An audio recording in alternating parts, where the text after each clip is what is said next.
और जब मैं कैबिन में अकेली होती थी, क्योंकि कैबिन में कोई भी नहीं होता था, मैं अकेली होती थी, तो प्रॉफिट भजिंदर सिंह जी जो हैं,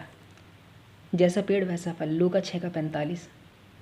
भला मनुष्य अपने मन के भले भंडार से भली बातें निकालता है और बुरा मनुष्य अपने मन के बुरे भंडार से बुरी बातें निकालता है, क्योंकि जो मन में भरा है वही उसके मुंह पर आता है। क्या भरा हुआ है आज लोगों के मन के अंदर? लोगों के मन के अंदर पाप भरा हुआ है, गुस्सा भरा है, नफरत भरी हुई है, एक दूसरे के खिलाफ में जेलस है, नफरत है। आज यूट्यूब के ऊपर बैठ बैठ कर देखो कितनी गलत बातें, मन के भले बुरे भंडार से बुरी बातें निकाली जा रही है। मन के बुरे भंडार से बुरी गलत सलत निंदा वाली बातें कर रहे हैं लोग, एक दूसरे के खिलाफ में गलत गलत जेलस वाली बातें निकाल रहे हैं, मसीह होकर एक दूसरे के ऊपर आरोप लगा रहे हैं, मसीह होकर एक दूसरे के खिलाफ में गलत सलत बातें बोल रहे हैं। वो लोग आज अपने आप को मसीह कह रहे हैं, मसीह होने के बावजूद भी वो मसीह नहीं है, क्योंकि बाइबल में लिखा है कि भला मनुष्य अपने मन के भले भंडार से भली बातें निकालता है और बुरा मनुष्य अपने मन के बुरे भंडार से बुरी बातें निकालता है। जो मन में भरा है वह उसके मुंह पर आता है। आज मन के अंदर क्या भरा है, इन बातों से जाहिर हो रहा है कि लोगों के मन के अंदर पाप भरा हुआ है, लोगों के मन के अंदर नफरत है, गुस्सा है। वो परमेश्वर के दासों के खिलाफ में गलत सलत बातें बोल रहे हैं, परमेश्वर के दासों को नहीं छोड़ रहे हैं। वो क्या लोग हैं आज संसार के अंदर, कैसे घटिया लोग हो चुके हैं संसार के अंदर। जब यहाँ पर हम दाऊद और साउल का उदाहरण देखते हैं कि जब साउल ने दाऊद को मारना चाहा,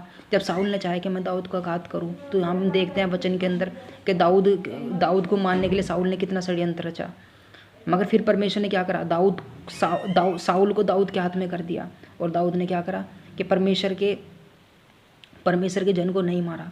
क्योंकि वचन में लिखा है कि उसने कहा कि मैं परमेश्वर के अभिषिक्त पर हाथ नहीं उठाऊंगा, क्योंकि ये परमेश्वर का अभिषिक्त है। और जब हम दाऊद का उदाहरण देखते हैं कि दाऊद ने साउल पर हाथ नहीं उठाया, परमेश्वर का अभिषिक्त है अगर, तो आज हम गलत बातें कैसे अपने एक परमेश्वर के दास के खिलाफ में बोल सकते हैं। और आज हम एक परमेश्वर के दासों के खिलाफ में कितनी घटिया बातें अपने मुंह से कैसे निकाल सकते हैं। जब दाऊद इतना बड़ा दास होकर, जब दाऊद इतना बड़ा नबी होकर एक परमेश्वर के दास को